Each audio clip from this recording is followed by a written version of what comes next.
Entonces, pues os leo el resumen una parte del resumen que habíamos escrito para la presentación del curso y os cuento un poco las ideas del enfoque general que queríamos un poco transmitir desde la organización, ¿vale? Entonces decíamos en esta presentación que las nuevas masculinidades famosas no acaban de nacer y las viejas no acaban de morir, ¿no? Mientras la cuarta ola del feminismo interpela al mundo con el violador eres tú, la reacción patriarcal rebrota con algunas de sus formas más monstruosas. Lo que las feministas llaman los BBVA, los blancos, burgueses, varones, adultos, heterosexuales, también se habla de asfaltados heterosexuales, sienten amenazados sus privilegios y se muestran incapaces de abandonar una forma de vida que implica la subordinación del resto del mundo. Y a esta crisis de la masculinidad dominante, lógicamente, le sigue la reacción de las pollas asustadas que parecen dispuestas a destruir las condiciones de la vida en común antes que a asumir su pérdida de poder. Sin embargo, ese miedo masculino de las pollas asustadas no se encuentra únicamente en el actual machismo reaccionario, sino que nos atraviesa en distintas intensidades a todos los hombres que nos hemos socializado como hombres y también pues, a la sociedad en su conjunto, ¿no?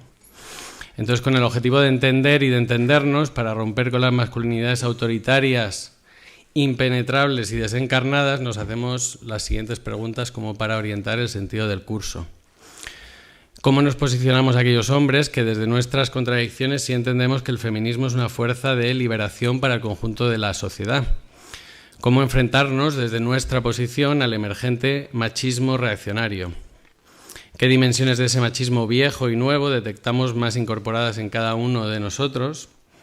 ¿Qué miedos y resistencias nos surgen para seguir removiendo los cimientos patriarcales de nuestra sociedad? ¿Y cómo podemos hacernos cargo los potenciales aliados, entre comillas, de sostener la retaguardia de unas luchas feministas más necesarias que nunca? Entonces, pues, como ideas generales del enfoque, que el enfoque mismo también se puede cuestionar o problematizar, por supuesto, y para eso es el curso mismo, nos parece importante centrarnos en que esas masculinidades dominantes no solo están ahí en esos machos muy machistas, ¿no?, que identificamos ahora con ese nuevo machismo militante, ¿no?, o más explícito, sino que cualquier hombre socializado que como hombre tenemos que incorporar en una u otra medida, ¿no?, esa masculinidad dominante, y no podemos consolarnos simplemente pues porque no somos tan machistas como un Ortega Smith o gente así, ¿no? Hay que ir compañeros un poco más allá, ¿no? Lo cual no significa que no podamos también tratar de entender de la manera más compleja posible por qué están surgiendo esos referentes, esas figuras del masculinismo militante, también podríamos llamarlo. ¿Qué pasa con los puteros, que veremos en la sesión 2? ¿Qué está ocurriendo con el machismo en las redes? Como los men going their own way, los incels, los proud boys, los forococheros, etcétera, que veremos en la sesión 3, etcétera. Y hay que entenderlo, pensamos, no solo para enfrentarlos, sino también qué hay de todo ello en lo que hacemos, ¿no? No solo como algo que está exterior a nosotros, ¿no? O también en lo que podríamos hacer bajo determinadas circunstancias, ¿no? Porque quizás en las circunstancias actuales determinadas formas no se nos activan y si cambian las circunstancias, eso que parecía que no teníamos emerge, ¿no? Y bueno, y no desde la culpabilidad, que es una cuestión que también trataremos, sino desde lo que Joaquín Azpiazu llamaba la incomodidad productiva, ¿no?, que es una idea, un concepto que nos puede ser útil, ¿no?, para no reaccionar a la defensiva, a veces como solemos reaccionar, pero tampoco desde una culpabilidad más o menos sacrificial o flageladora, etcétera, que también más o menos puede ser a veces usada, ¿no? Pues tenemos que hacernos cargo también de mirar qué nos pasa, qué arrastramos en aquellos que nos consideramos más de izquierdas, entre comillas, o aliados, porque es precisamente nuestra masculinidad económica, nuestra masculinidad hegemónica, la más complicada de que entendamos, puesto que está más normalizada y está por eso mismo más invisibilizada, etcétera, ¿no? Luego también otra idea del enfoque del curso, que la discutiremos para que cada quien, bueno, pues reflexionemos sobre ello, ¿no?, que es el lenguaje que utilizamos del revisarnos, del revisarse, el mirarse, el tal, no solo se trata de mirarnos, pensamos hacia adentro para quedarnos ahí dentro, ¿no?, en nuestras actitudes, ¿no?, que es un lenguaje muy de la psicología, etcétera. Se trata también de partir de sí para salir de sí, ¿no?, porque se trata también de formarnos y de entender desde nuestra posición propia la política feminista, que no solo es una mera cuestión de trabajarse las actitudes personales y de nuestra personalidad y tal, sino de cambiar la sociedad de arriba abajo, ¿no?, desde lo económico a lo laboral, de los criterios de lo que se nos presenta como valorado, no valorado, lo que entendemos por político, los lugares y las formas que tiene lo que llamamos político y sobre todo cómo encarnamos todo eso en nuestra vida cotidiana concreta y no en nuestros discursos racionales y racionalizados, etcétera, ¿no? Y otra idea que nos gustaría subrayar y que quizás puede ordenar un poco también esta cosa y para intentar complejizar, pues eso, siguiendo un libro muy recomendable que tenemos aquí en Traficante de Sueños, de Subversión feminista de la economía, de Amaia Pérez Orozco, pues dice una cosa que quizás no la hemos reflexionado todavía lo suficiente, que podemos avanzar, que es la política feminista no es solo criticar la cara masculina de las cosas, ¿no?, que sería la cara, digamos, de lo que está visibilizado, reconocido, que tiene poder, etcétera, frente a la cara femenina, que sea la invisibilizada y lo dominada, ¿no? Los hombres, entre comillas, aliados, no lo tenemos tan fácil como hacer una especie de sustitución, de irnos al lugar tradicionalmente feminizado y ya estaría, ¿no?, o participar en aquellas actividades tradicionalmente feminizadas, ¿no?, aumentar simplemente nuestra participación en las actividades feminizadas, cumplir más roles feminizados, etcétera, sino es algo más complejo, que se trata de inventar o de imaginar una nueva síntesis, que es lo que Amaia Pérez Orozco llama poner la sostenibilidad de la vida en el centro, que esto se dice mucho, se usa mucho y tal, pero lo que en ese libro se está diciendo es que esto de poner la sostenibilidad de la vida en el centro o la vida en el centro no es ponerse del lado femenino de las cosas frente al lado masculino, ¿no?, sino que la sostenibilidad de la vida en el centro sería la síntesis, eso nuevo que habría tras la escisión estructural entre lo que es la cara masculina y la cara femenina, que ella entiende como las dos caras de una misma moneda, ¿no? Entonces no se trataría simplemente de jugar en esas dos caras, sino de inventar cosas nuevas que no conocemos o que simplemente están prefiguradas, pero de una manera que todavía no es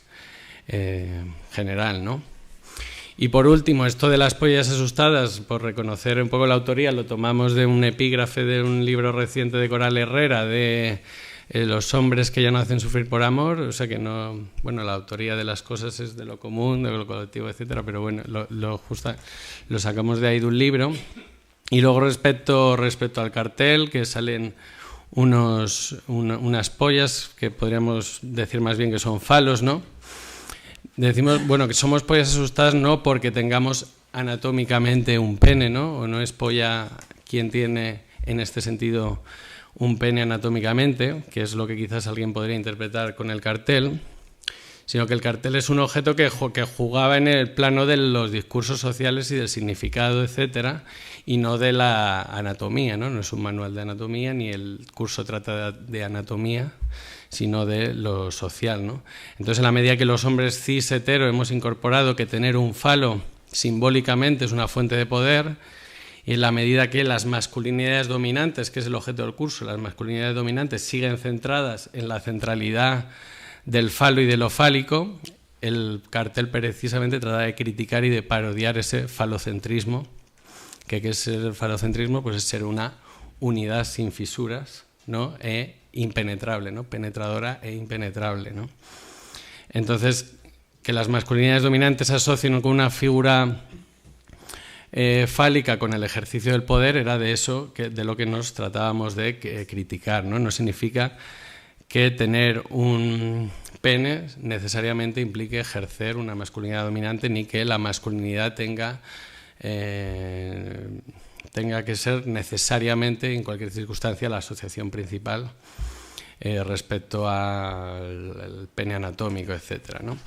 Entonces, bueno, pues esto, y por último esto que dice en la puerta de la librería, los libros no van a salvarnos, dice Traficante de Sueños, y los cursos tampoco van a salvarnos. Entonces, bueno, algunos participantes nos han dicho, bueno, nos apuntamos porque me han dado un tirón de orejas, unas colegas, mi compañera, lo que sea.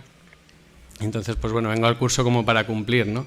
Entonces, bueno, pues los cursos no van a salvarnos, este curso tampoco va a salvarnos, quizás puede permitirnos avanzar, esperamos, pero todo el trabajo pues está sobre todo fuera de esta sala y de estos cursos.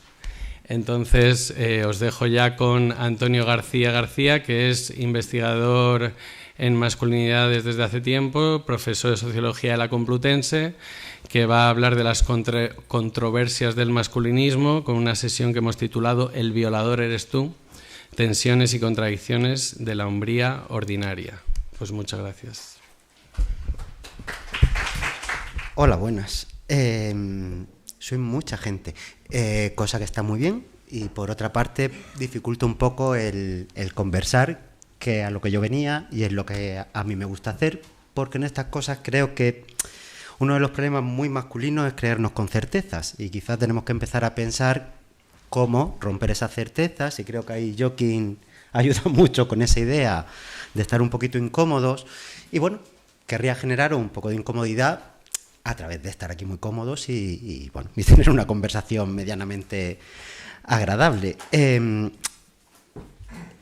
Hablaba Álvaro de las masculinidades dominantes, y a mí es una de esas expresiones que me cuesta muchísimo, ¿no? Ya cuando me proponíais, bueno, y lo primero, dar las gracias a Álvaro y Marisa en primer término, que son los que han organizado el ciclo, y a Traficantes de Sueños que nos permiten ocupar este espacio, organizan esto y permiten que pensemos un poquito en colectivo. Como iba diciendo, cuando te oía Álvaro y hablabas de masculinidades dominantes, ojo, muy lejos de la crítica, algo de lo que yo hablaba mucho o ponía mucho en el centro de lo que pensaba, me he dado cuenta de que quizá tenemos que pensar masculinidades y dominancias, ¿no? o sistemas de dominación, ver cómo se encuentran, y quizás no preocuparnos tanto, lo digo porque muchas veces es una coartada para no pensarnos bien, no pensar tanto que hay una masculinidad dominante como tal, sino que cuando nos arrogamos masculinidad empezamos a hacer juegos de fuerza, empezamos a hacer juegos de dominación, porque hablar de género, y quizá esta es la primera idea que os quería transmitir y que entiendo que es bastante transversal, pero bueno, no está de más recordarla. Hablar de masculinidad es hablar de poder, o hablar de feminidades es hablar de poder. El género es una estructura que, en cierto modo, lo que hace es distribuir privilegios, distribuir poderes, y creo que desde ahí es donde tenemos que pensar, o desde ahí nos han puesto, de alguna manera, las compañeras feministas el punto por el que empezar. He de reconocer dos cosas en cuanto al título. Una es que me lo propusieron, no lo propuse yo, y me encantó cuando me decían, hemos pensado que por aquí, ¿tú cómo lo ves? Y dije, lo veo estupendo, pero les mentí un poco. Vosotros habláis de contradicciones y tensiones, y yo lo he reducido a malestares, que creo que recogen esas dos cosas y quizá unas poquitas más. Pero bueno, me alegró que me propusieran el título, porque obligatoriamente me llevaba a esa performance, ¿no? Y me llevaba a tener que pensar un poco qué ha pasado con esto, qué pone encima de la mesa, qué reacciones ha generado. Y es cierto que es un tema que yo no había pensado mucho, y me ha gustado hacerlo, y bueno, os traigo un poquito lo que he sacado de ahí. Y además porque creo que resume muy bien algo que estamos viviendo y que Álvaro también ha explicado en la introducción. Creo que ya hoy no podemos pensar masculinidades por fuera de la denominada cuarta ola del feminismo. No podemos pensar masculinidades sin eso, sin ver que, bueno, ya sabéis, es una performance que hacen 4 mujeres que están haciendo tesis, es un intento de traducir a la acción a una de las autoras que aquí yo voy a traeros esta tarde, que es Rita Laura Segato. Y bueno, lo interesante de este fenómeno, además de la genialidad de esas mujeres, es la viralidad que coge el asunto. ¿En qué mundo vivimos? Que de alguna manera pasa esta performance y se va a repetir por todo el mundo de modo muy rápido, y en unos meses la conocemos prácticamente todo. Creo que eso nos habla de cómo hoy el género ocupa un lugar controvertido, ocupa un lugar al que dedicamos mucha cabeza y al que dedicamos mucho que decir. Y quizá ahí está la otra cuestión. ¿Y qué decir?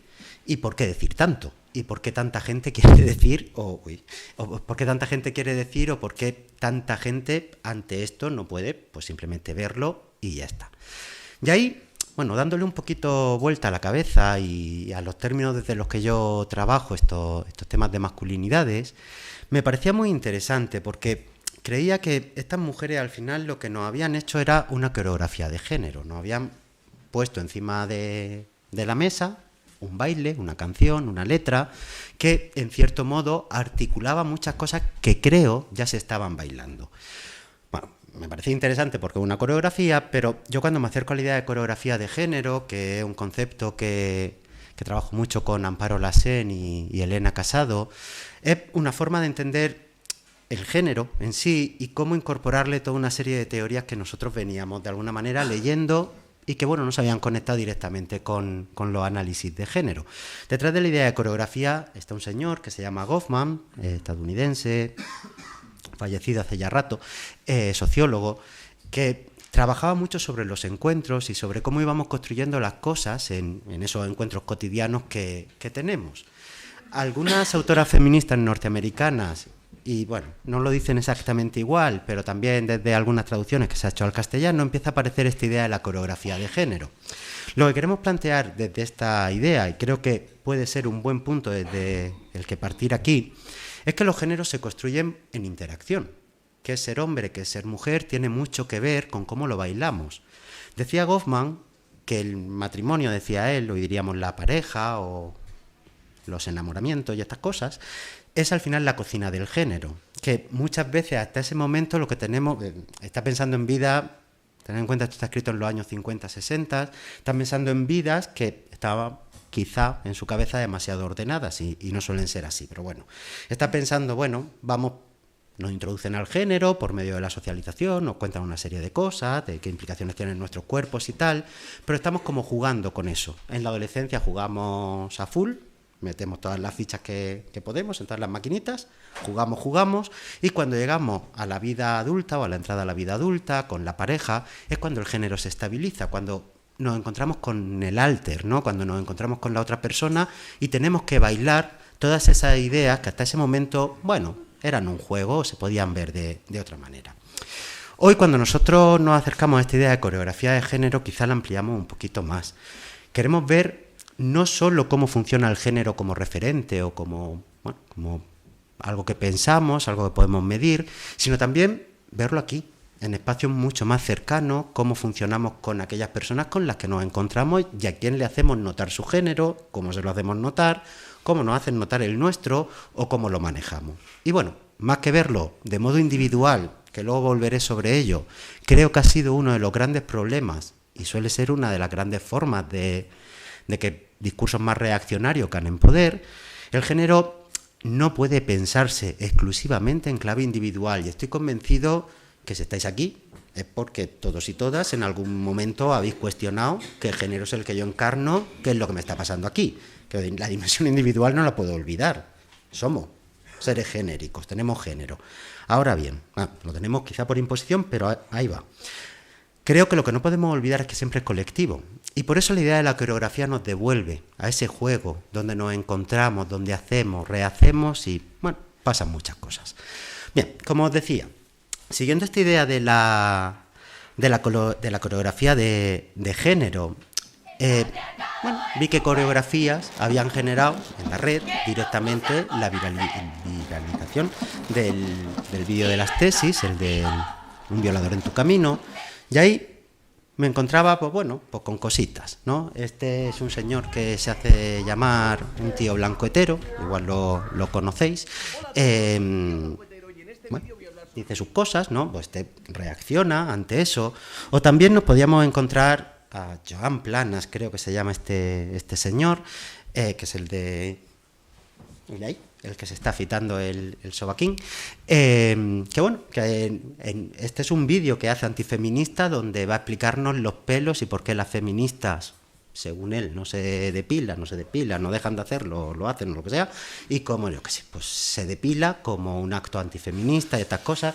Bueno, esto está sacado de un programa de televisión donde además, y creo que eso es parte de la coreografía, otra gente le entra al juego y hablan el género desde ahí. ¿Por qué traer estos ejemplos? Bueno, porque eran evidentes, porque de alguna manera los traían el propio vídeo de las tesis. Si tú ibas persiguiendo lo que salía en YouTube sugerido, pues te aparecían estas cosas que son las reacciones antifeministas.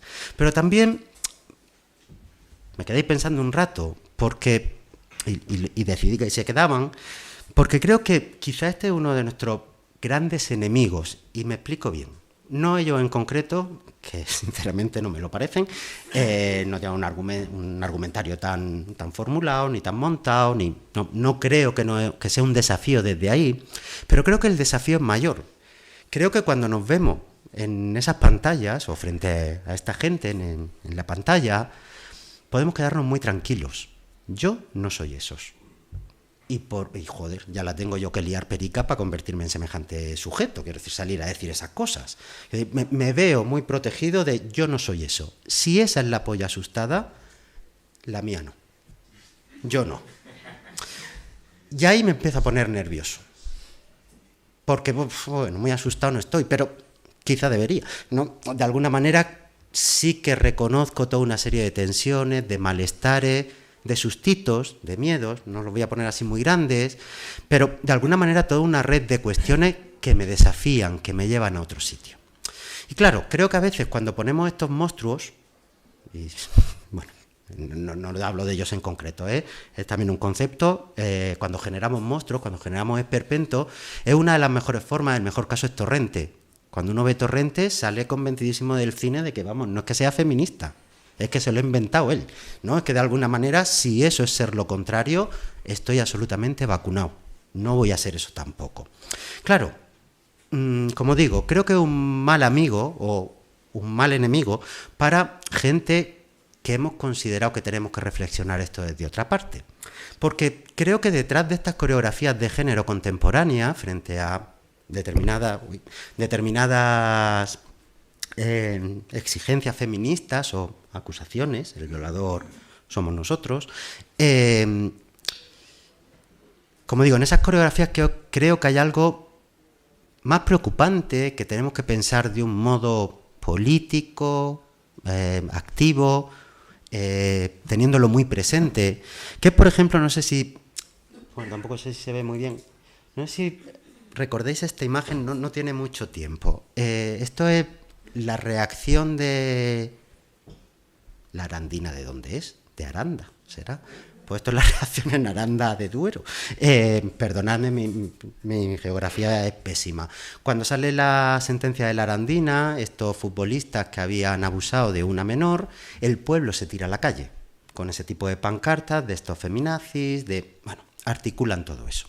Claro, cuando pensamos en términos coreográficos, lo ponemos en conjunto.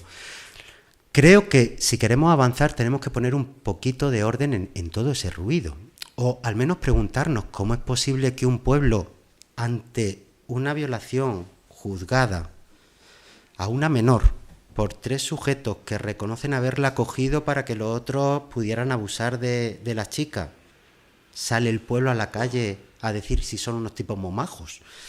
Aquí hay algo que creo que nos tiene que hacer pensar. Y como os decía, creo que la estrategia de irnos a esa coreografía de aquí están los malos, aquí los no malos, pues nos deja mal preparados. De hecho, pensando en coreografías y pensando en este tipo de movimientos que se hacen en espacio público, que se ven, claro, también en los últimos meses, o esto hace ya como un año, hemos asistido a coreografías de otro tipo, a hombres que se colocaban en otro lugar. No sé si recordáis esta. Esto es cuando Hazte Oír saca el autobús de la feminazis, que estaba ahí Hitler con los labios pintados. Hay un grupo de varones que se van donde está el autobús y sacan esta pancarta, bueno, con una cierta trifulca y tal, ¿no? Soy la prueba de que necesitamos feminismo. Claro, esto empieza a complejizarnos muchísimo el contexto. Pero de nuevo podríamos caer en el error de pensar que, bueno, pues es una pelea, es un movimiento de a ver quién tiene razón, a ver si defendemos unas cosas o defendemos otras. También creo que ahí tenemos que tener cuidado. Y quizás esto es la cojera sociológica, pero creo que siempre tenemos que poner las cosas en contexto. Claro, todo esto, bueno, la última no, pero las otras nos están hablando de agresión, la performance de las tesis nos están hablando de agresión, de violación. De alguna manera, ¿qué nos está pasando con eso? Claro, muchas veces cuando hablamos de esto, lo que aparece es que, bueno, pues eso es una cosa también de monstruos y tampoco pasa tanto. Claro, cuando uno se encuentra con los datos, a ver qué quiero hacer, pues no lo hago bien. Cuando uno se acerca a los datos, esto lo recogía ayer o esta mañana, estaban en el... vale, es guay. Este estaba en... Lo he cogido del diario.es porque resumía muy bien en el gráfico los datos del Ministerio de Interior.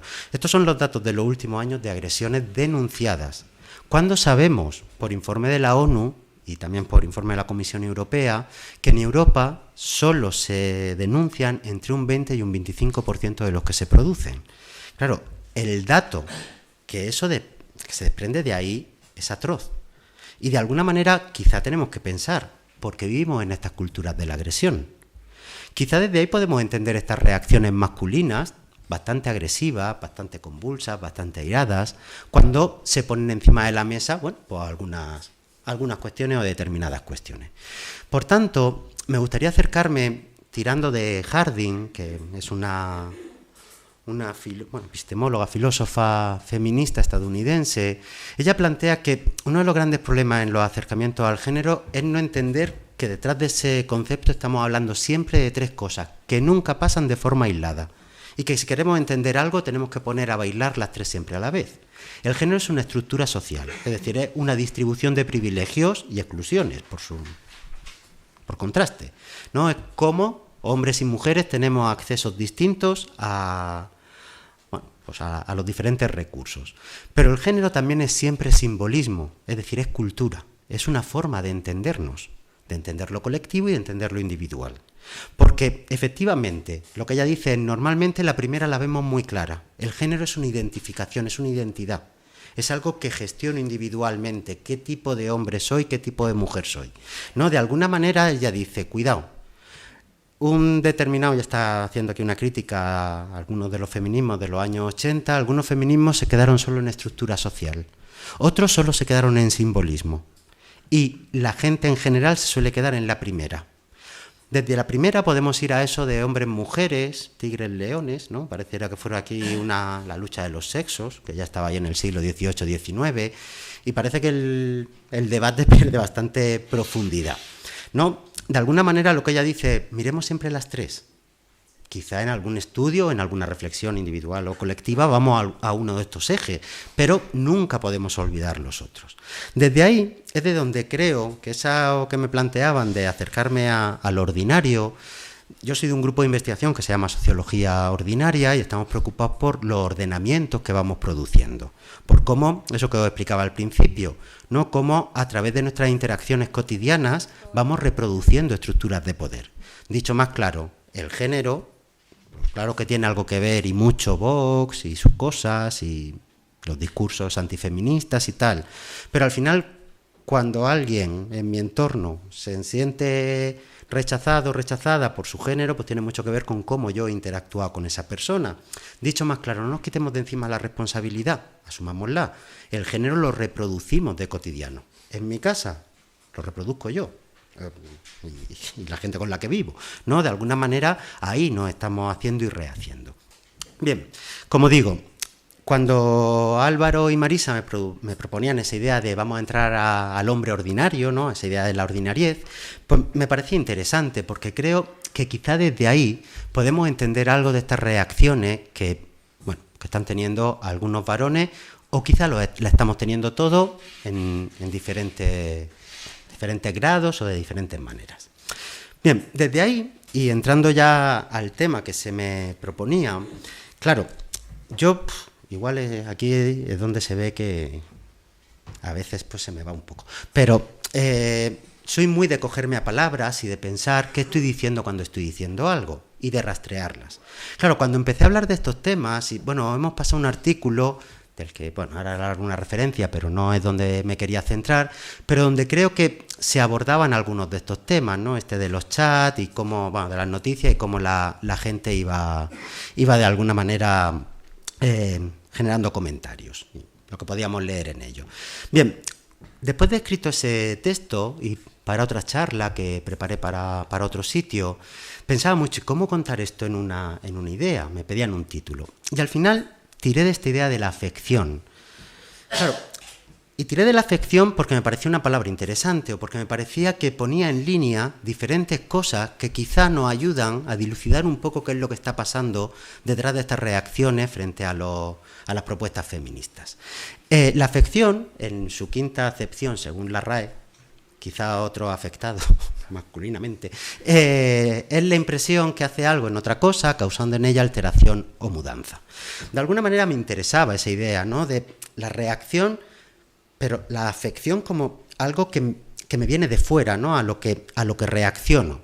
Bien, pero cuando rastreaba la 1, la 2, la 3 y la 4, una la he perdido por el camino porque decía lo mismo que otra. Claro, me salían como 3 ideas fuerza, que me parecían muy interesantes para pensar este tipo de cosas. La afección, bueno, lo que tenéis en negro son las definiciones literales, pero pongo un poco la idea que yo voy a recoger y con la que voy a ordenar lo que os quería contar. Por un lado, la afección, esa impresión que me hace algo, tiene que ver con el padecimiento. Estamos afectados cuando tenemos un mal, cuando en nuestro cuerpo algo se nos ha desajustado, ¿no? Literalmente enfermedad que se padece en una determinada parte del cuerpo. Claro, quizás lo de la masculinidad y las afecciones masculinas, si nos ponemos metafóricos y un poquito psicoanalistas, pues nos lleva ahí al falo y las pollas asustadas y tal, pero quizás, bueno, es más multiorgásmico o es muy difícil que se nos escape nada, vamos así de lleno.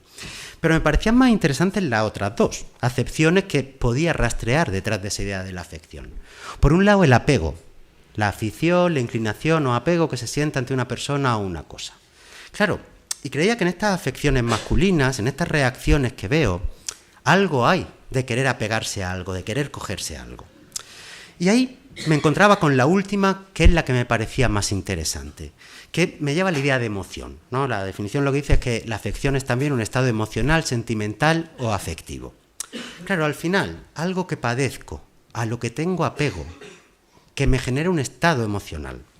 Creo que a través de las emociones y a través de pensar, las emociones no en la clave más individualista, también pensada en clave social, creo que por ahí podemos encontrar algunas pistas y os propongo seguir este camino. Coger los padecimientos, después los apegos y terminar con las emociones y contar un poquito qué es lo que yo creo que articulamos detrás de la masculinidad y detrás de este momento en la masculinidad. Pues bien, qué manía, ¿eh?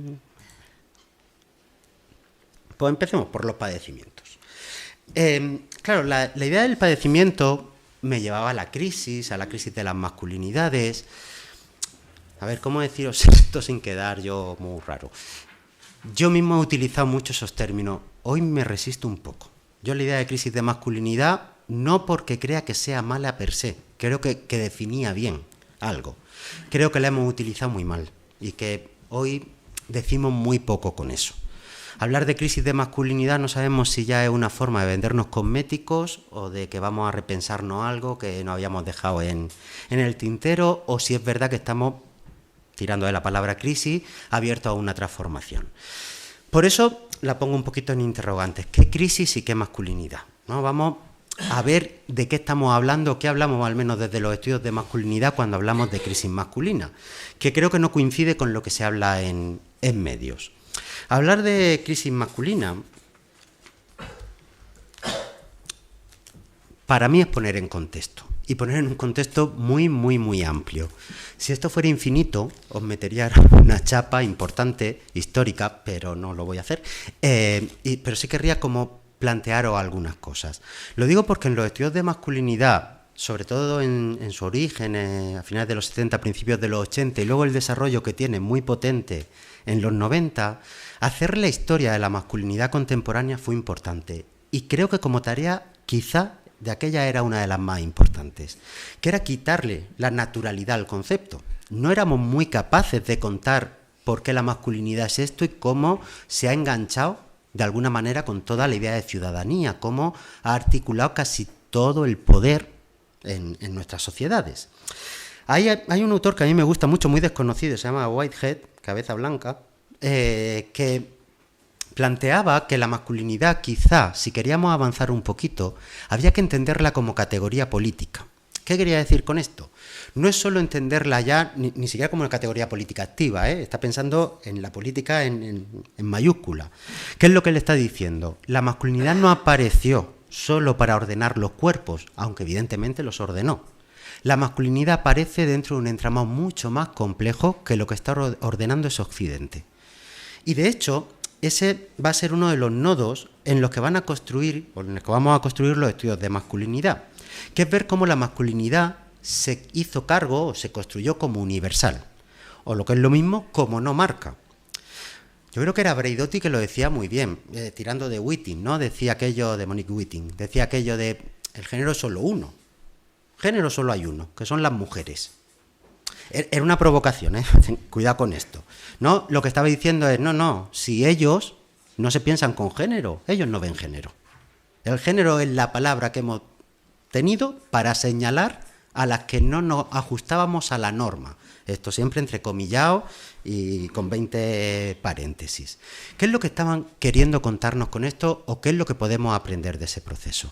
Cuando tiramos para atrás en el tiempo, y esto sorprende mucho, la masculinidad no siempre estuvo ahí. Por eso es muy curioso este recurso a lo tradicional, a la historia, para mantener una cierta esencia biológica de lo masculino. Porque hasta el siglo XV-XVI los géneros se pensaron en continuidad. Cuidado con esto. No como iguales, jamás, ojalá lleguemos, ¿no? Pero no se pensaron como iguales en la Edad Media y antes, no. Lo que se pensaron, especialmente en la Edad Media, fue como procesos de degeneración, jerárquicos, pero ahí, un autor norteamericano que se llama Laqueur, él plantea que podíamos encontrar lo que él denomina la teoría de un solo sexo, de una sola carne, ¿no? Lo que ellos van a plantear es que, además creen que tiene que ver con la temperatura en el momento del coito, teorías para todos los gustos, eso iba a hacer que el inicio de la vida fuera en un entorno más frío o más caliente. Si era más caliente, si no me equivoco, terminaba siendo mujer, y si era más frío, terminaba siendo varón. Pero aquí estoy tirando de lógica psicoanalítica, así que igual me equivoco, y en ese momento lo planteaban al revés, lo mismo nos da.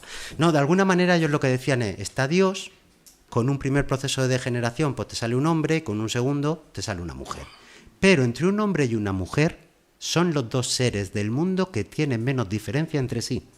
Es decir, se piensan con una diferencia, pero desde una idea de semejanza. En el siglo XVIII esto va a cambiar de forma radical. Es lo que se llama la teoría de las dos carnes.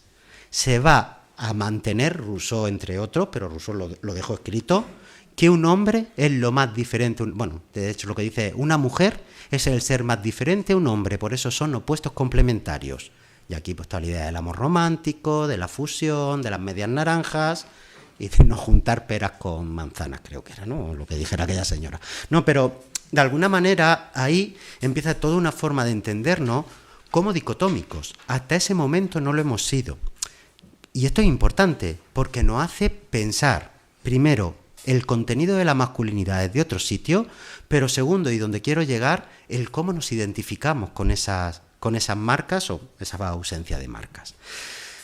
No me da tiempo de detenerme en todo, pero en esta afirmación de la masculinidad como universal, además estamos poniendo encima de la mesa el problemón. Que lo masculino fuera lo universal, no sé si os dais cuenta, traducido a términos legos, sería lo normal. Lo que estamos haciendo de alguna manera es construir esa, esa valoración cultural diferente de hombres y mujeres. Nosotros somos lo más valorados frente a ellas, nosotros somos los sujetos per se, que no se nos cuestiona, a ellas siempre se les va a cuestionar la entrada a determinados puestos de trabajo, tal. Quizá hoy, después de algunas transformaciones, esto lo vemos menos, Yo soy de los que mantiene que nos queda más de lo que hemos perdido, pero bueno. Pero cuando tiramos la vista atrás no es evidente, ¿no? Esa divisoria entre lo público y lo privado, lo laboral y los trabajos de cuidados, bueno, todas estas cosas. Bien, al final, arrogarnos con lo universal era quedarnos con la sociedad al completo. Pero, como os digo, además también tenía que ver con cómo íbamos a construir la masculinidad en concreto, cómo íbamos a rellenar eso. Y es muy interesante porque ahí hay muchísima literatura. A mí hay un autor, creo que es de origen alemán, que se llama Mose, que tiene un librito donde cuenta cómo, tanto en las sociedades democráticas de finales del 19, principios del 20, como en las comunistas, como en las fascistas, se reprodujo lo mismo. Lo que él dice es, podemos darle la vuelta que queramos. Lo construyeron al final, el último paso lo dieron un pelín distinto. Para uno era el obrero, para el otro el militar, para el otro el no sé el burgués. Pero al final teníamos lo mismo, teníamos la misma estructuración de lo social sobre los mismos ejes. ¿Qué es lo que vamos a ver? Lo que se establece en la dicotomía de los sexos es, bueno, en verdad son pares, ¿eh? Aquí os he traído la parte que toca a lo masculino, pero bueno, podemos reconstruir la otra. Hay 3 ejes. Lo que se plantea es que mientras la masculinidad es autónoma, la feminidad será heterónoma, es decir, será dependiente, estará atenta a los cuidados. Mientras la masculinidad es activa, la feminidad se espera pasiva, mientras la masculinidad es racional, la feminidad se espera emocional o afectiva. Bien, al final lo que hacen estos ejes, si os dais cuenta, estas polaridades, es plantear dicotomías, plantear tensión entre 2 polos, además de conceptos muy abstractos, donde ¿qué es ser autónomo o heterónomo? ¿Solo existe el blanco y el negro o existen 27.000 grises de por medio? Claro, el modelo moderno lo que hace es resolvernos la duda. No, o eres una cosa o eres la otra. Y fin, y no caben los pasos intermedios. Esto va a ir construyendo, y luego volveremos sobre ello, todo un modo de entender lo masculino. O quizá con alguna traducción se entienda mejor. Ser autónomo, bueno, dicho así, pues puede resultar, pues bueno, pues ni tan mal, ¿no? Pues vale, pues seamos autónomos, ¿no? Pero de alguna manera pensad lo que quiere decir. Ser autónomo es que tengo control sobre mí y sobre todo lo que me rodea. Muchas de las cosas que hoy analizamos, el cómo nos hacemos, bueno, pero no lo aquí presentes, pero cómo la gente se hace, los hombres, se hacen o se acercan a las mujeres en tanto que objeto, el cómo nos arrogamos como nuestro toda una serie de derechos, ¿no? Yo doy clase, por más que explicamos en clase, oye, ¿no os des cuenta que los chicos hablan mucho y las chicas hablan poco? Bueno, pues luego lo pensamos en abstracto, pero ellos siguen levantándote la mano todo el rato y dicen, ¿queréis escucharla un poco? Por Dios. En clases donde son más mujeres que hombres, por supuesto. Pero, de alguna manera, os lo digo, os quiero decir con esto, que quizá aquí he decidido mal y me he ido muy a lo abstracto. La diferencia entre activo y pasivo es fundamental para cómo luego nos comportamos en las interacciones cotidianas. ¿Quién tiene que dar el primer paso al ligar? ¿Quién tiene que, yo qué sé, tomar las decisiones de esto, de aquello, lo demás para allá? No, de alguna manera todo esto vamos a ir traduciéndolo luego en actitudes mucho más cotidianas, mucho más concretas. Pero aquí os quería señalar más bien otra cosa, que es la dinámica que va a generar. En un doble sentido. Por un lado, en clave individual. Claro, al final la masculinidad, y esta es una de las cosas más curiosas cuando nos enfrentamos a este tema, es muy, muy, muy difícil de definir. Porque ¿qué es lo masculino? Os puedo dar un rasgo, os puedo dar unos que hacen no sé qué, pero siempre alguien me va a decir, pero yo no. Pues sí, evidente, ¿no? Hay una diversidad enorme luego en cómo la gente encarna las cosas, incluso no encarnamos los mismos sentidos. Pero lo que sí que creo que nos instaura en el centro de nosotros mismos esa lógica en la que se van a construir muchas de las identidades modernas. Vamos, el BBVA se construye desde ahí. ¿Qué es ser blanco? Parece ser que ser no negro. ¿Qué es ser un ciudadano de bien? Burgués, pues parece ser que no ser pobre, ¿no? De alguna manera lo que nos vamos a ir viendo es cómo no definimos una cosa porque lo que definimos son sus afueras. Esta lógica, que es la lógica del estereotipo, va a aparecer aquí, va a aparecer con esta forma de entender las identidades de género. Claro, y se va a instaurar dentro de la masculinidad o en el seno de la masculinidad el ser no siendo. Ser masculino es ser no siendo afeminado, no siendo gay, no vayas a liarla, no siendo no siendo pasivo, no siendo afectivo, no siendo o no teniendo ninguna dependencia de nadie. Quizá leído desde ahí os es más fácil de ver, porque así es como lo hemos encarnado, ¿eh? No nos han dicho, oye, que tú tienes que ser autónomo. Lo que te han dicho es, tú no puedes depender de nadie. No, ahí se va a generar toda una forma de construcción del yo en un vacío.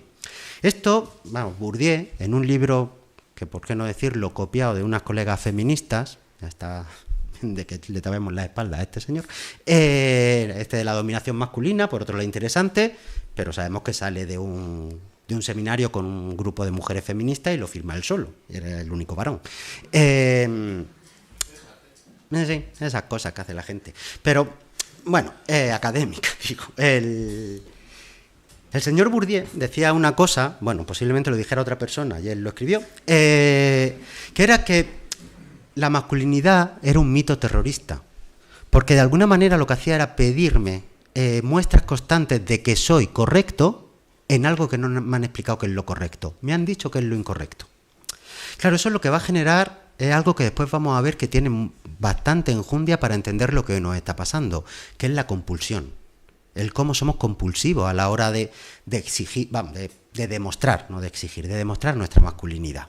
Como casi cualquiera, estoy convencido que especialmente los varones, y si soy heteros o gay, pero si sois hetero aún más evidente, ¿alguna vez os han tomado por gay? ¿O en una frase han dicho algo que podía poneros que están poniendo en duda? No porque os estuvieran poniendo en duda, es porque en el contexto alguien había dicho algo donde vuestra sexualidad, bueno, pues había sido nombrada como homosexual. ¿Cuánto habéis tardado en decir, no, que yo soy hetero? Ese tipo de reacciones, que ojo, que está bien, que es la identidad de uno y pues, oye, no, mira, no te líes, que no voy por ahí. No, pero de alguna manera, yo qué sé, ¿por qué? Yo soy de Murcia, a veces se piensan que soy de Almería, no lo he corregido en la vida. Porque he de reconocer que tampoco corrijo demasiado lo otro, pero me he visto más veces corrigiendo lo que esto otro, ¿eh? De alguna manera, ¿por qué? Y ya os digo que, dado que me he dedicado a esto desde hace 20 y tantos años, pues quizá me lo había reflexionado, ya hago ahí, pero me reconozco el ese de no te reivindiques, no digas nada. Eres lo que seas y que piensen lo que les dé la gana, porque en este contexto tampoco importa, ¿no? ¿Por qué? No, ese tipo de cosas son las que de alguna manera nos van a desplegar este esquema, o nos va a permitir y perdonadme que vaya tan rápido, yo creo que en el artículo cuento un poquito más, pero si no, estas referencias que os digo, ya es que sería un tema per se, y hoy quería detenerme en otras cosas que creo que nos pueden ayudar a avanzar. Pero como os digo, no solo está esa dimensión individual, que aquí va a ser importantísima para entender estos procesos. El reloj con la hora no lo tengo. ¿Cómo vamos? Las 8:05. Vale. Ok. También me interesa muchísimo sacar otro elemento de esta idea de la masculinidad como universal, o qué implicaciones tuvo este establecimiento de lo masculino como universal, que tiene que ver ya con un elemento más social y que nos empieza a acercar a lo contemporáneo. Porque, ojo, y aquí me pongo un poco criticón con esta serie de estudios, hay que tener cuidado con esto. Yo creo que los estudios de masculinidad cometieron un error, quedándose en este tropo enganchado durante 2 décadas. Vale, esto teníamos que saberlo. Desde aquí partíamos. Pero creo que tenemos que acercarnos a la reflexión mucho más al presente. Tenemos que traernos las implicaciones de esto al aquí y ahora. Voy a dar un salto en el tiempo. Yo en la tesis lo que trabajé fue cómo se había transformado la masculinidad en el tardofranquismo y los primeros, años de democracia. Trabajaba entre el año 60 y el 2000 a través del cine y de entrevistas con gente, viendo cómo cambiaban las representaciones mediáticas, pero también las autorrepresentaciones de lo masculino. Lo que me encontré fue muy curioso, porque era como, claro, dependiendo de la edad, hablé con personas de aquella entre los 68 y los 18 años, intentando coger todas las cohortes de ese periodo. Y claro, era muy curioso, porque me hablaban de 2 masculinidades distintas, pero me hablaban ambos de masculinidad. Y esto es lo que me pareció muy, muy potente. De hecho, haciendo el análisis es cuando llegué al susto, porque no veía una mejora. Sí veía una incorporación del principio de igualdad discursivamente, no creo que en la vida, no creo que he creído, Sí, me podían dar discurso. Ahora, el cómo luego articulaban eso era bastante curioso y, bueno, me daba o encontraba una serie de tendencias que creo que hoy siguen activas. Bien, y que nos pueden ayudar a entender estas cosas de las reacciones masculinas. Claro, cuando yo iba al tardofranquismo, lo que me encontraba es lo que se han llamado las masculinidades del honor, que es lo que definieron en el siglo XVIII, como llamamos a ese modelo de masculinidad. El modelo del honor, y por eso Whitehead dice que es una categoría política, es social. No ordena solo una identidad, ordena también el cómo nos vamos a relacionar los unos con la otra y los unos con los otros y las unas con las otras. Habla de cómo vamos a montar sociedad. Lo que plantea, por tanto, el modelo de masculinidad horrible, tened cuidado que no quiero ser malinterpretado, no lo estoy defendiendo, es horrible y había que acabar con él. Ahora bien, lo que estaba planteando era una solución social. Hablaba de dominación, sí, pero la dominación o la autonomía convertida en dominación lo que me lleva es al control. Y el control del honor. La masculinidad, por eso yo pongo ahí, estaba integrada. Era parte de un entramado social mucho más complejo. El paterfamilias era responsable de miles de cosas y tenía una responsabilidad social. Podía ser llamado al orden si no había hecho todas sus tareas. Yo esto lo analizaba a través de cine. Aquí, para mí, el gran referente era Paco Martínez Soria. Ese sujeto bastante reaccionario, por otra parte, pero que de alguna manera en todas las películas la resolución es cómo pongo paz sin contar el conflicto, tapando... Bueno, paternalista como él solo, masculinista como él solo, machista como él solo, pero de alguna manera llegando a un acuerdo, tenía aquella de La ciudad no es para mí, donde la infidelidad de la... Yo para estas cosas no era, es la que se ha casado con mi hijo, sí, ¿no? De la nuera, lo que hace es mediar de tal manera que el hijo no se entere, que a la otra la mete en vereda. En la época, no diré yo semejante cosa. No, de alguna manera hay todo un juego que tú lo que ves es que se está luchando lo social, lo que es de conjunto. ¿Qué es lo que nos encontrábamos ya en los 90 y creo que hoy de modo exacerbado? Y estos señores, el blanco hetero y el otro, creo que son buenos ejemplos de ello. Yo lo que me encontraba era más bien, frente a la idea de honor, una masculinidad del orgullo, que es algo bien distinto. El orgullo no es social, es expresivo. El orgullo es como me expreso yo y soy orgulloso y pa'lante. En vez de dominación, lo que me lleva es a la violencia. En los sistemas de dominación perfecta no hay violencia, porque la dominación ya hace el trabajo, ¿vale? Lo que vemos son masculinidades mucho más agresivas. Yo por eso he hablado de una masculinidad del exceso. Y, esto era lo interesante, los varones que la encarnaban, en sus discursos de lo que me hablaban era de confusión, no sabían dónde ponerse. Eso sí, tenían que reivindicarse todo el rato. Es que si una tía me dice, no, era esa cosa reactiva al segundo. Bien, creo que desde aquí, o pensando en la crisis, en perdonad esta larga y creo que un poquito confusa explicación, pero que no cabía, entendiendo estas dinámicas o poniendo esto de fondo, creo que podemos avanzar ya rápido a los otros elementos, a los apegos por un lado y después a las emociones que eso levanta. Claro, cuando yo hablo de apego, lo que hablo es de cómo en esas reacciones reconozco un intento de cogerse a determinadas certezas, por muy contestadas socialmente que estén, y de alguna manera hacer como que no, y seguir ahí, enganchadito. Por eso me parece interesante el concepto de este señor, Brittam, que el de práctica, él habla de ideologías masculinistas. Yo prefiero no hablar de ideología por peleas con Althusser, así que hablo de prácticas masculinistas. Y Brittam, esto fue una pena. Yo creo que es uno de los libros más brillantes que se ha escrito sobre masculinidades y tuvo muy poco recorrido. Fallece a los 3 meses de publicarlo. Y un libro de masculinidad en el año 89 y sin un autor detrás que lo alimentara, pues se quedó en Inglaterra y poquito más. Yo creo que posiblemente el autor, que sin que Butler hubiera contado sus cosas, ya estaba en la misma onda. Y canta muy bien con toda la idea de performance y además una visión crítica, tipo marxista que se iba apartando del marxismo más clásico y viendo cómo podía ponerlo a dialogar con los feminismos de su época, que son finales de los 80. Pero creo que cuando él habla de prácticas masculinistas, de esa forma de convertir el machismo en ideología y casi defenderlo como ideología, es decir, hacer toda una serie de gestos que bueno, que reivindiquen, pero además sin ningún tipo de ¿cómo decir?, de cortapisa, la diferencia natural de los cuerpos. Y volver a lo biológico y desde ahí explicar cualquier elemento social.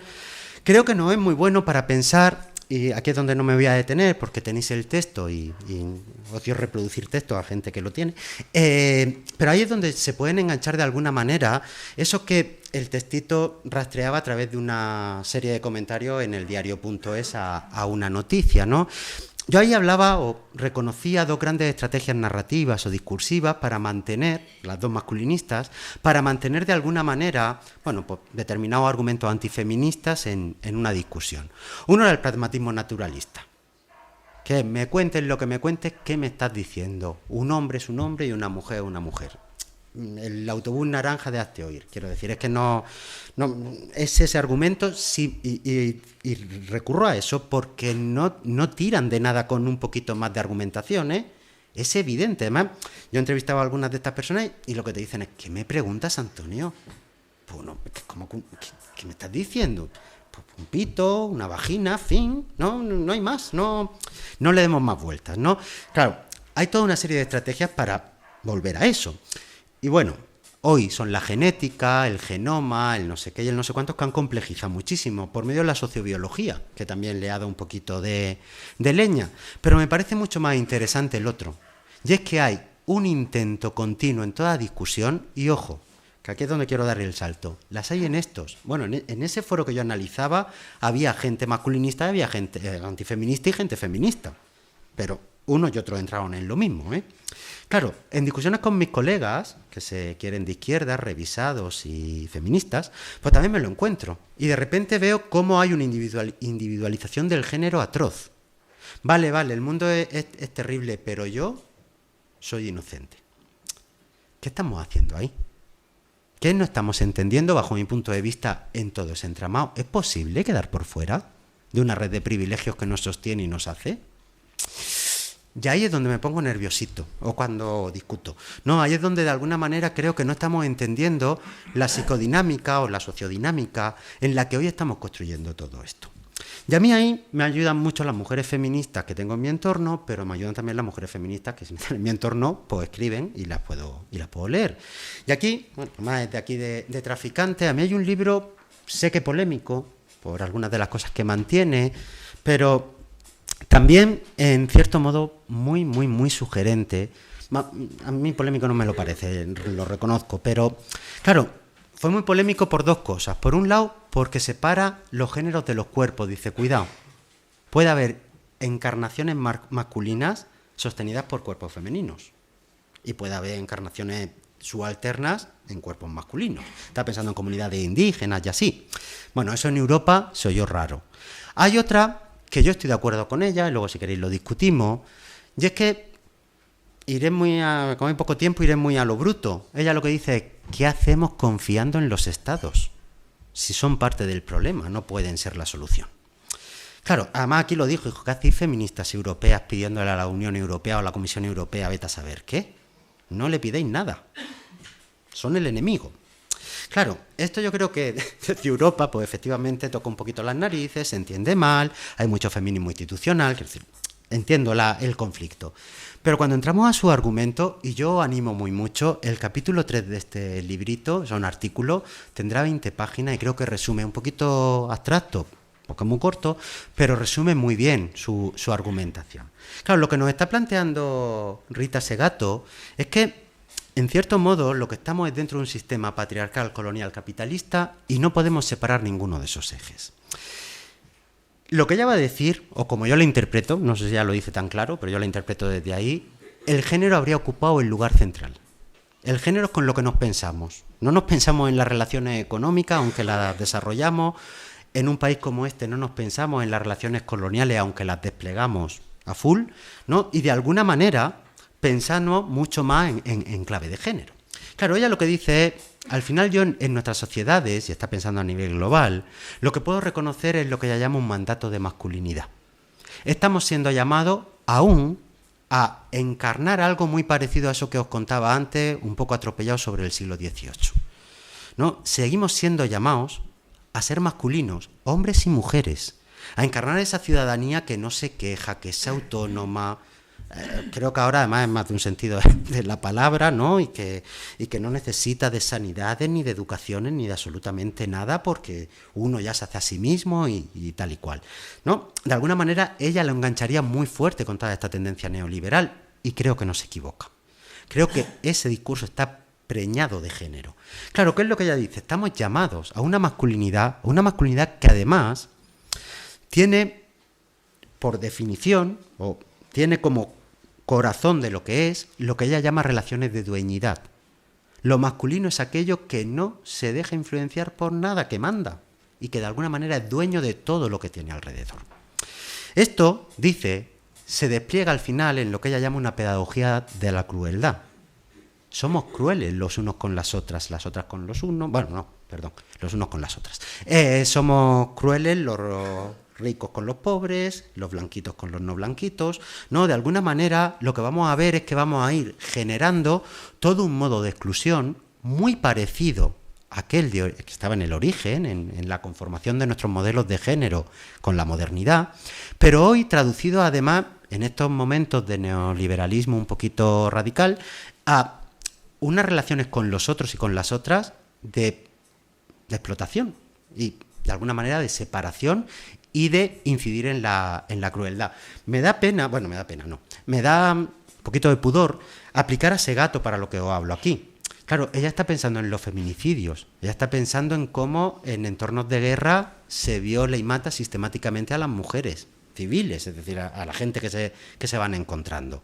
Pero creo que sus conceptos son muy buenos también para pensar otros elementos del género que tenemos hoy aquí y que sí que nos corresponde, que bueno, pues, de alguna manera utilizo sus conceptos.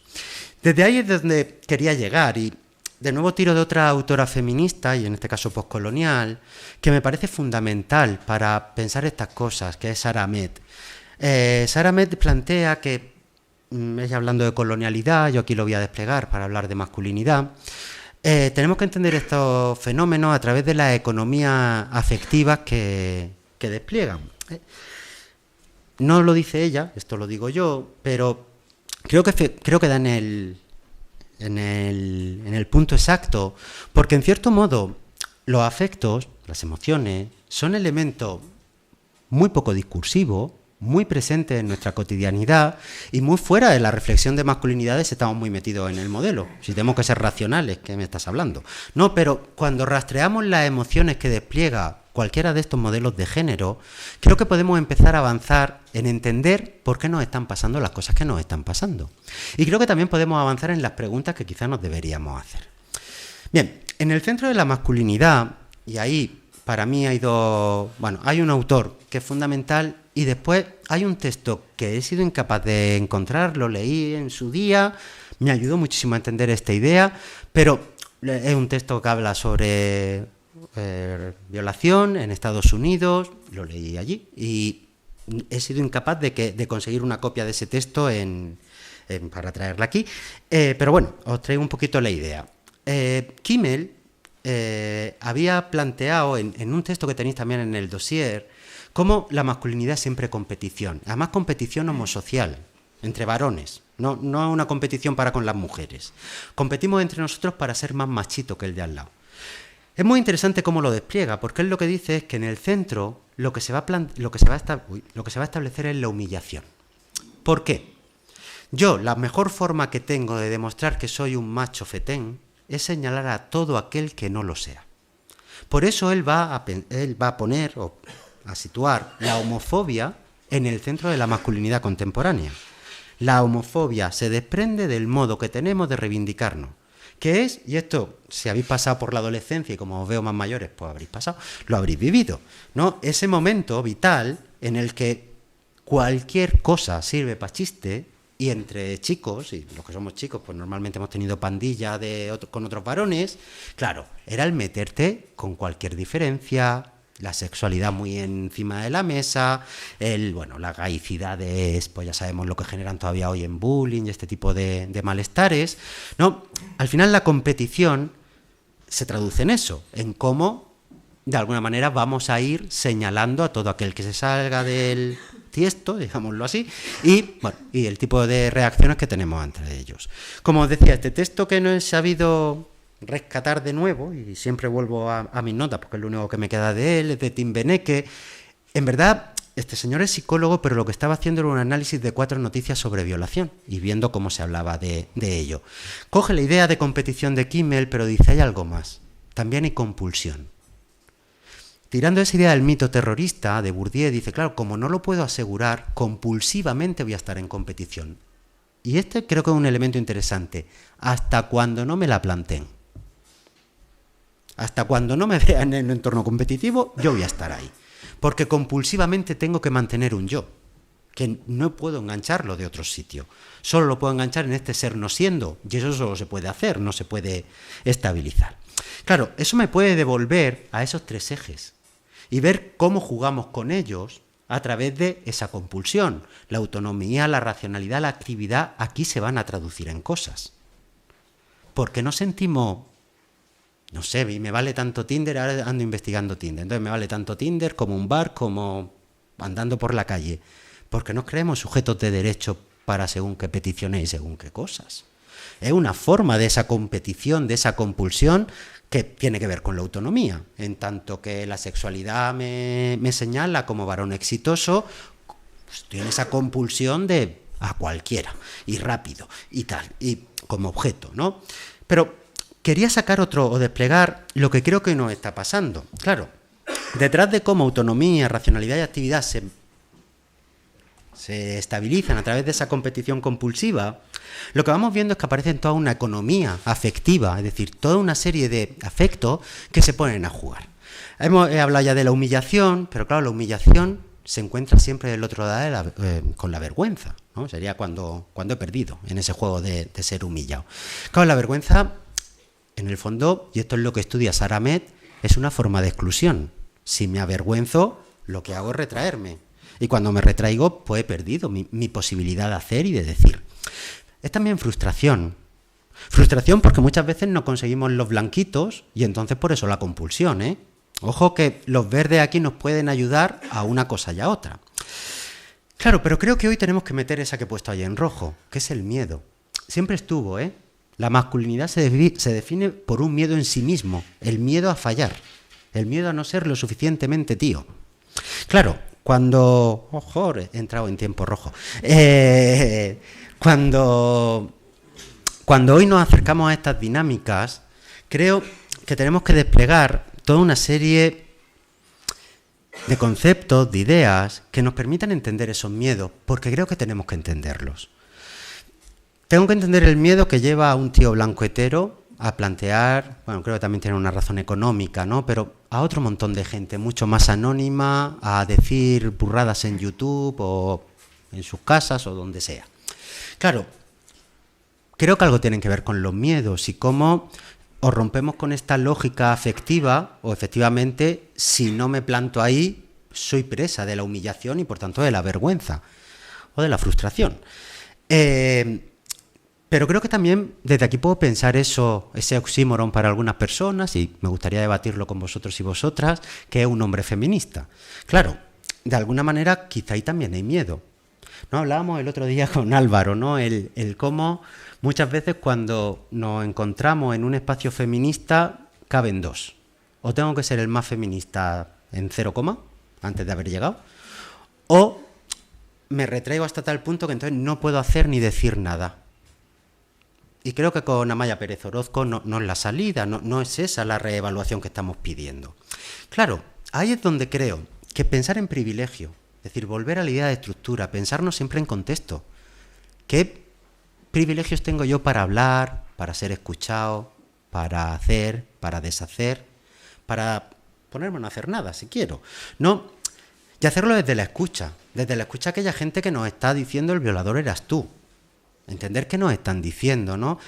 No me daba tiempo, ¿no? Pero en las reacciones de los vídeos esos antifeministas, lo que era evidente es que no habían entendido el vídeo primero. Pero muy, muy evidente, ¿eh? No entendían de lo que se estaba hablando. Es que dicen que somos todos violadores. No lo dice en ningún momento esa cancioncilla. Eso, quizá lo podrían decir de ti, ¿no? Pero no está puesto encima de la mesa. Por eso creo que muchas veces lo que nos faltan son escuchas. Yo hablo mucho de masculinidades distraídas. De que quizás no tenemos, que este es un concepto mío, que yo utilizo para hablar de mí mismo, que no se lo aplique nadie si no quiere. Pero yo creo que me tengo que distraer un poco de mis frustraciones, de mis vergüenzas, pasar un poquito de según qué humillaciones, porque no lo son, para poder interactuar o relacionarme desde otro sitio. Y ahí es donde me parece muy interesante muy interesante la propuesta de Joaquín Azpiazu, esa idea de las incomodidades productivas, porque creo que mantener masculinidades que efectivamente no pueden salirse de ahí, y eso será colectivo si rompemos con esta economía afectiva, pero quizá la podemos habitar de otro modo, quizá podemos empezar a entrar ahí sabiendo de la incomodidad y diciendo, oye, que me estoy frustrando un poquito, oye, que a lo mejor yo aquí podría hacer otra cosa o podría no hacer nada. No, pero de alguna manera el que asumamos todas estas tensiones y las pensemos dentro de su contexto, de aquello que despliega para alguien que en principio está en este circuito. Os iba a traer el original de donde me encontré esto y con esto acabo. Pero no me he atrevido porque soy un zote. Bueno, porque he corrido mucho y no he tenido tiempo de tunearlo. Me saltó en Tinder. La he buscado luego en Google y también estaba, pero alguien en Tinder, una chica en Tinder, se había puesto, es que no podía borrar sus datos si se veía su nombre, entonces no lo quería poner ahí. Pero hay alguien que tiene un perfil en Tinder que es esto y luego una foto de ella. Dice, los hombres que quieren ser feministas no necesitan tener espacio en el feminismo, necesitan tomar el espacio que tienen en la sociedad y hacerlo feminista. No sé si es la salida, no sé si es lo que quiere el movimiento feminista, sé que es lo que quiere Kelly Temple, y entiendo que es lo que quiere esa chica que he encontrado que he visto en Tinder, pero me parecía muy potente que hoy en Tinder me pudiera encontrar con ese mensaje. Lo digo porque muchas veces también los contextos hay que pensarlo, y hay que pensarlo en toda su diversidad, en toda su complejidad. Y creo que si hoy, ahora en el debate, podemos avanzar algo, pues que nos traigamos algo de todo esto a la complejidad que tengamos aquí. No sois un tío blanco hetero, no soy Joan Planas, tampoco somos Segato, no somos tanta gente, somos los que aquí estamos. Y creo que pensar estas cosas empieza por pensar nuestras contradicciones y por, de alguna manera, poder abrirnos a este debate donde, bueno, podamos poner todo esto en línea y ver si desde aquí podemos avanzar algo, si podemos entender algo de las pollas asustadas y si podemos dejar de estar asustados, porque el miedo no es muy buen aliado. Sí la incomodidad, pero no es lo mismo. El malestar me permite hacer. El miedo me detiene muchísimo. Perdonad que me estoy alargando. Ya hasta aquí quería llegar. Muchas gracias.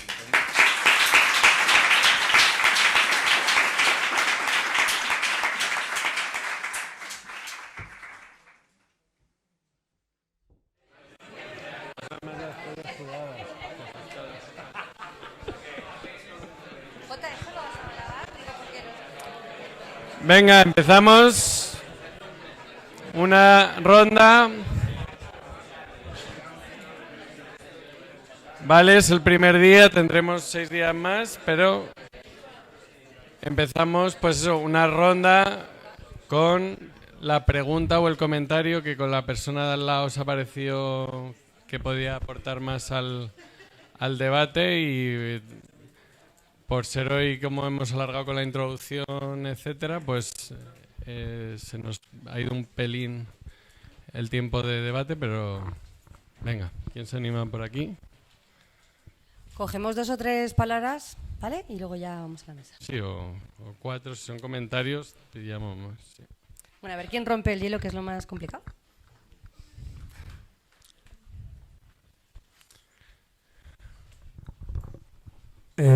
Nosotros no tenemos una pregunta como tal, pero sí que remarcamos, ¿no?, como que nos ha parecido interesante lo de la construcción de la identidad en base al posicionamiento del otro, ¿no? En plan, el yo soy lo que no es el resto. Y la frase que decía Bourdieu, de que el hombre está buscando todo el rato que le validen lo que es lo positivo, porque solo le han enseñado lo que es lo negativo, ¿no? En plan, como solo le han dicho que lo demás es lo malo, entonces todo el rato busca que le validen. Venga. Más cosas que os han llamado la atención, críticas, comentarios, preguntas, dudas.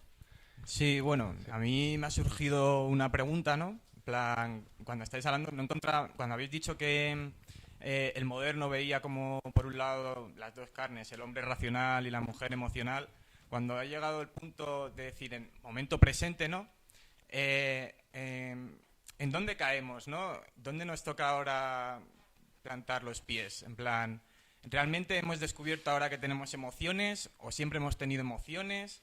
¿O hemos dejado de ser racionales? No lo he entendido muy bien. Venga, más comentarios, dudas, críticas, propuestas.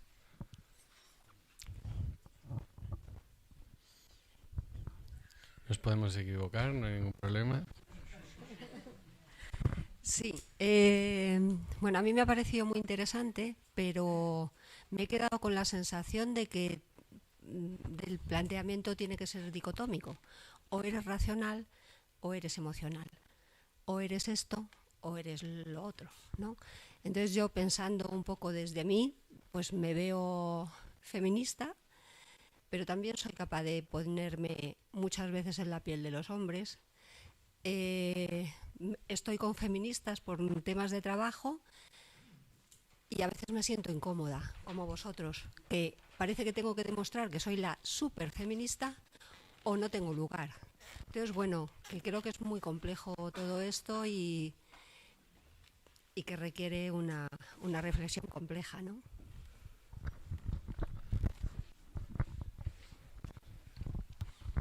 Bueno, la verdad es que no planteo una pregunta porque nos hemos puesto a debatir y nos ha costado, pero sí que nuestro debate ha girado mucho en torno a pues ese debate de lo biológico y lo cultural, ¿no? Y también me ha parecido curioso que, escuchando lo mismo, hemos tenido interpretaciones muy, muy diferentes y bueno, no sé, pues saber cómo te defiendes tú en este tema cuando te enfrentas a estos debates, ¿no? De todo esto del género es puramente cultural, cuánto de biológico es, etcétera, etcétera.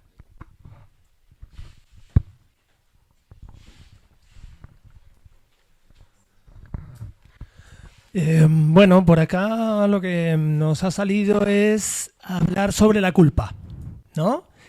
Esto que en principio así quienes andamos en contra de lo religioso o de lo religioso como dogma, del cristianismo, catolicismo y demás, pues enseguida decimos culpa malo, ¿no?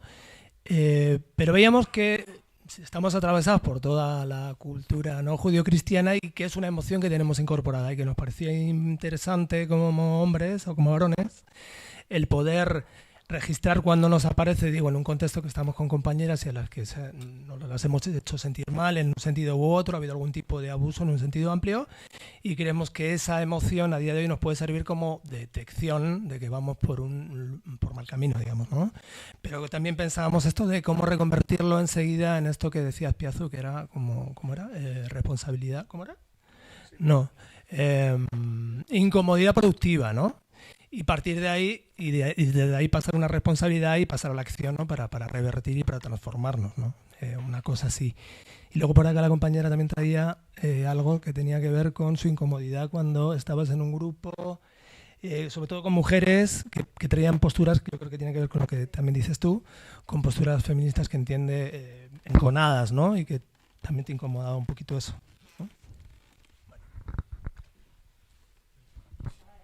Sí, último por aquí. Bueno, yo leyendo el texto, me fui al final en el que decía que, bueno, analizar el masculinismo, ¿no? En qué se basa, ¿no? Uno en la biología y otro en el individualismo del yo, así como más o menos esas dos conclusiones es lo que a mí me llegaba. Entrar en lo natural, yo cada vez encuentro menos gente que entre las diferencias, salvo en cosas muy, muy físicas. Es que si eres bombero y tienes que levantar 300 kilos, pues si eres mujer no puedes, y bueno, esas cosas. Sí, pero bueno, que es el argumento que yo encuentro, bueno, hay un par de compañeros que yo creía que podían estar abiertos a venir aquí a escuchar, a ver nuevas ideas, pero no ha habido manera. Es que con ese nombre, Pollas Asustadas, de entrada, no, eso produce una reacción. Además, los dos me han dicho lo mismo, que con ese nombre ellos no iban a ningún sitio. Y alguna amiga que también se lo he dicho dice, es que claro, con ese nombre, ¿cómo va a ir ningún hombre ahí, no? Y yo digo, bueno, pues yo qué sé, pues vas y les discutes, ¿por qué llamáis esto Pollas Asustadas? Total, que ni de coña. Sí. ¿Y qué es lo que iba a decir? Bueno, y alguno de los argumentos es que ellos ya como personas pues ya tienen un montón de dificultades, pues porque no son tan brillantes a lo mejor como se supone que tienen que ser, o porque también tienen sus dificultades ante una separación y se hacen cargo de ellos y que nadie les ayuda, que cómo van a ponerse ellos a ayudar a las mujeres si ellos ya tienen todas estas dificultades en la sociedad, que cómo van a ir un paso atrás si ellos ya están un paso atrás. Así, con mis palabras. Evidentemente ellos explicarían mucho mejor, pero como no han venido, pues lo que he entendido yo. Y bueno, pues como hay muchos compañeros aquí, a lo mejor ellos pueden entenderles más. Sí, si quieres, dejamos a Antonio. Dejamos un momento a Antonio porque si no te acumula mucha cosa, ¿o no? Venga, una más. Venga. ¿Están puestos? ¿Hacer luego lío? No, sí. Rápidamente, que lo único que me preocupaba durante tu intervención maravillosa, me preocupa el énfasis que aunque no quieras, vas hacia los espacios públicos, ¿no? De alguna manera los comentarios que pones en el artículo o esta contraposición en los vídeos, ¿no? Uh-huh. Entonces a mí me gustaría saber hasta qué punto el debate, obviamente lo público y lo privado no están para nada desligados, por supuesto, forma parte de una consecuencia de lo otro, pero me preocupa, no sé también cuál es los hombres que están acá, digamos, lo que los motiva, pero dentro de mi espacio veo esa falta de diálogo respecto a lo privado, a espacios, a cuestiones que están totalmente normalizadas y que reproducimos hombres y mujeres, me da igual la ideología, y me preocupa hasta qué punto el discurso de las masculinidades no está entrando en ello y solamente se esté quedando un espacio totalmente público cuando estamos reproduciendo toda la misma porquería en nuestros espacios. ¿Cómo está el debate en ese sentido? Bien, pues... queda bien. Pues quizá empiezo por esa última. Yo no lo desligo. De hecho, trabajo mucho más sobre intimidades que sobre espacios públicos. Ahora investigando vergüenzas, que me meto más por esos lados. He trabajado bastante sobre pareja, vida, convivencia, este tipo de cosas, violencia de género. Pero creía que para esta charla era mejor tirar de aquí. De todas formas, fijaos, y me parece muy interesante, porque creo que también tenemos que tener cuidado y voy enganchando algunas otras cosas. Claro, es muy difícil contar por fuera de lo dicotómico, porque hemos pensado dicotómico. Hoy intentamos no hacerlo. Y hablamos de algo más fluido, de hecho, conceptualmente, si os dais cuenta, cuando nos vamos acercando hacia el final, que es más lo que yo trabajo, los esquemas van tomando más forma de nubes que de cosas que se puedan contraponer, porque no me caben como dicotomías, porque no lo son. Lo interesante y lo sociológico, y lo analizamos, es cómo una diversidad la convertimos en dicotomía. Claro, y creo que tienen mucha razón. La gran dificultad que hoy enfrentamos es cómo seguir pensando esto si, vale, académicamente, en lo que trabajamos, salimos de esa idea de lo dicotómico y teóricamente podemos, pero me temo que efectivamente el discurso más cotidiano no está ahí, está reproduciendo dicotomía, ¿no? Por eso yo lo señalo, ¿no? El cómo esta idea del pragmatismo biológico pues sigue dándonos un poquito de guerra, porque de alguna manera sigue siendo el último clavo al que cogerse. Me dirás lo que quieras, pero los cuerpos hablan.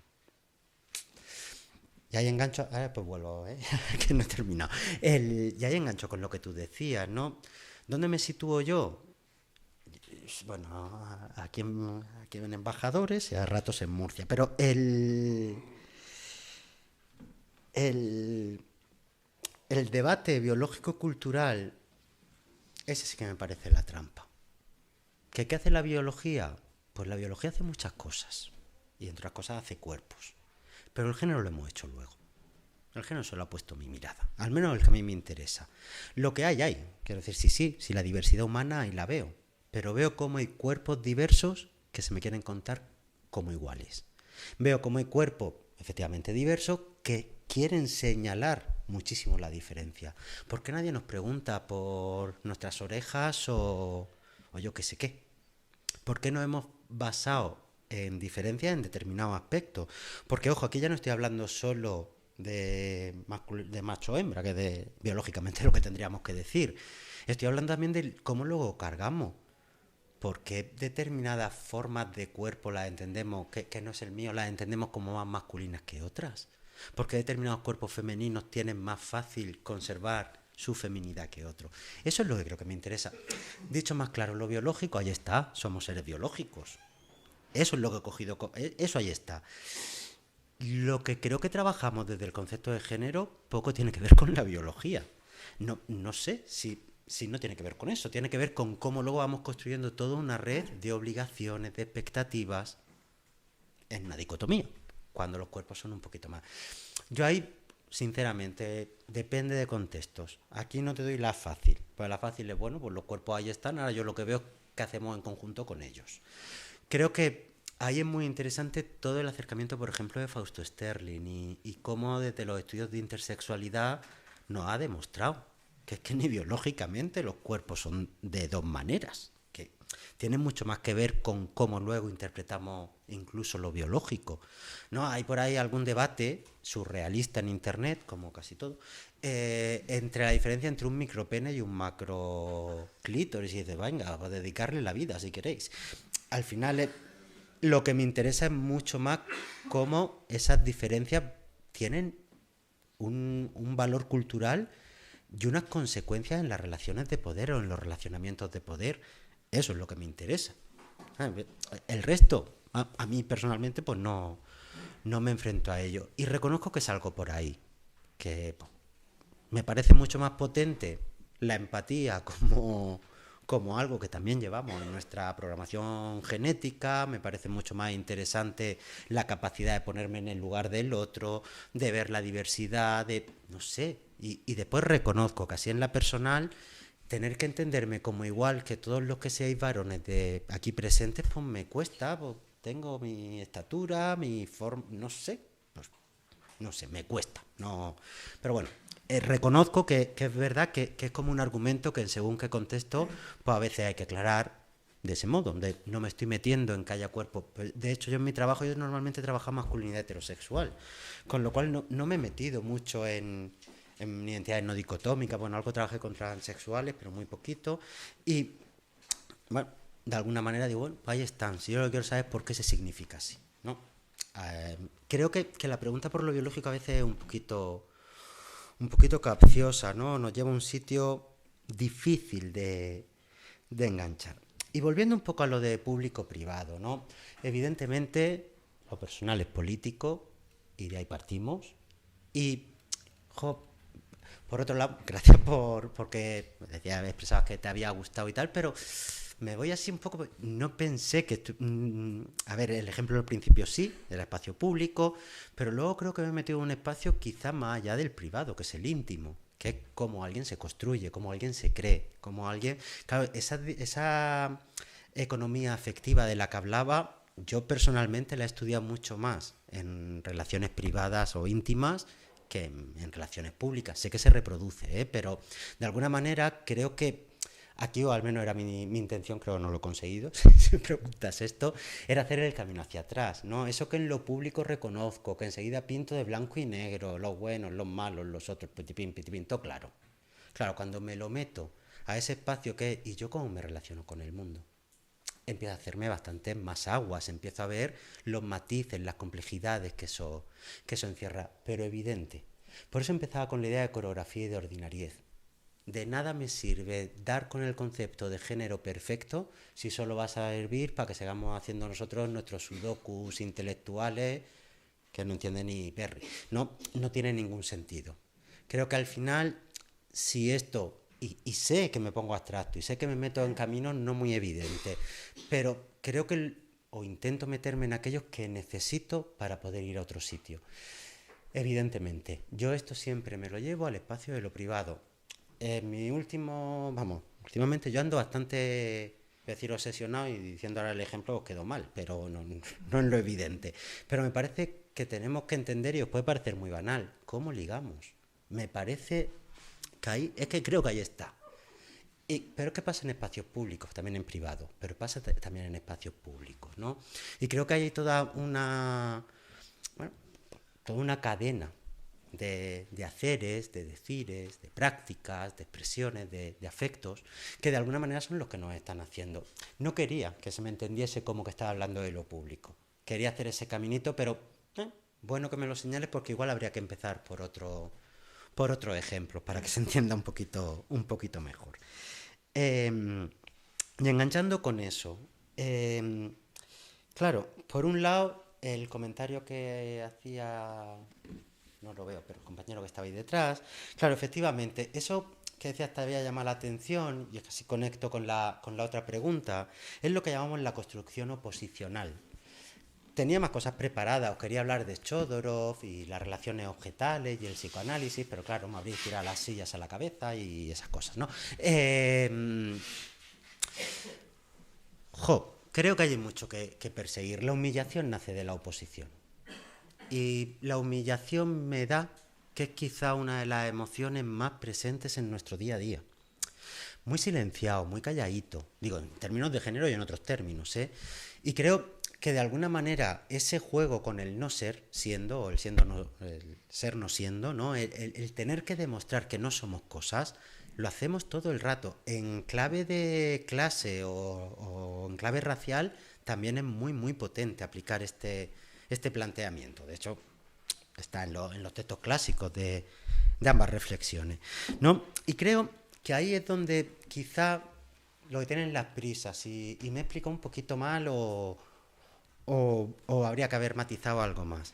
Me preguntabas por ahí que, claro, que en la modernidad la cosa esta de lo emocional y lo racional, seguimos en la modernidad, ¿eh? Lo contaba como momento, no como el cambio del antiguo régimen a las sociedades capitalistas, industrializadas, y con democracias liberales. En eso estoy pensando, ¿eh?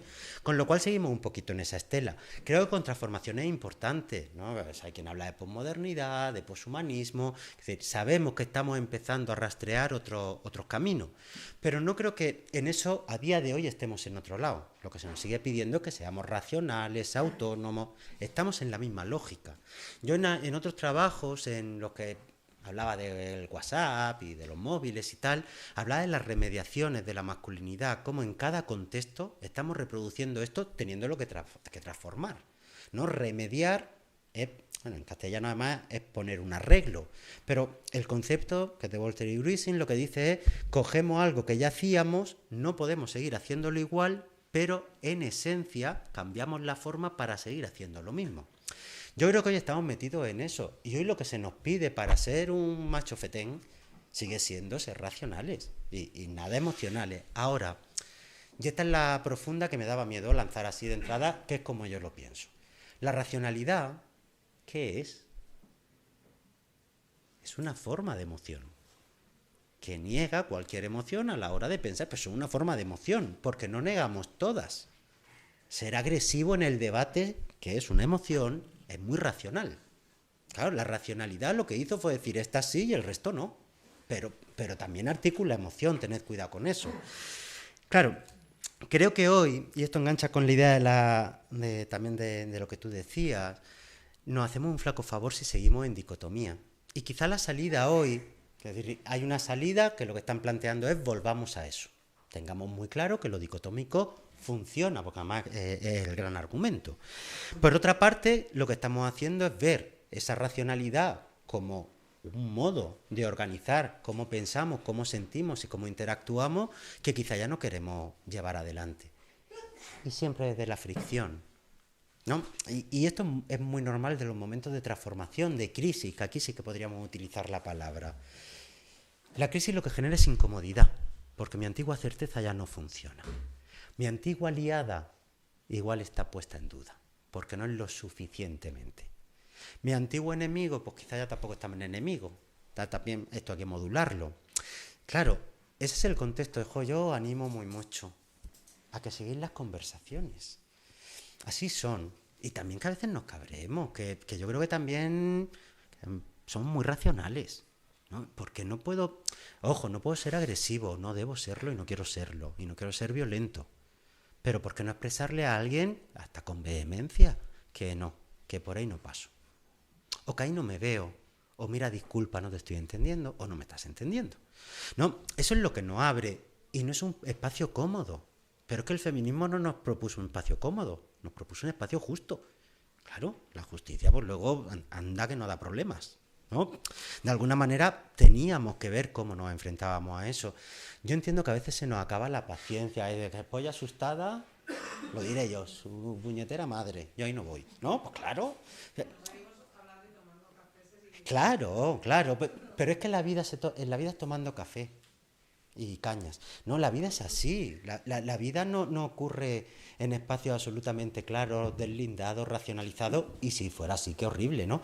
De alguna manera, y eso es lo que os llamó la atención. Por eso para mí el espacio público y el privado no se me separan tantísimo. Porque mi espacio público está lleno de conversaciones.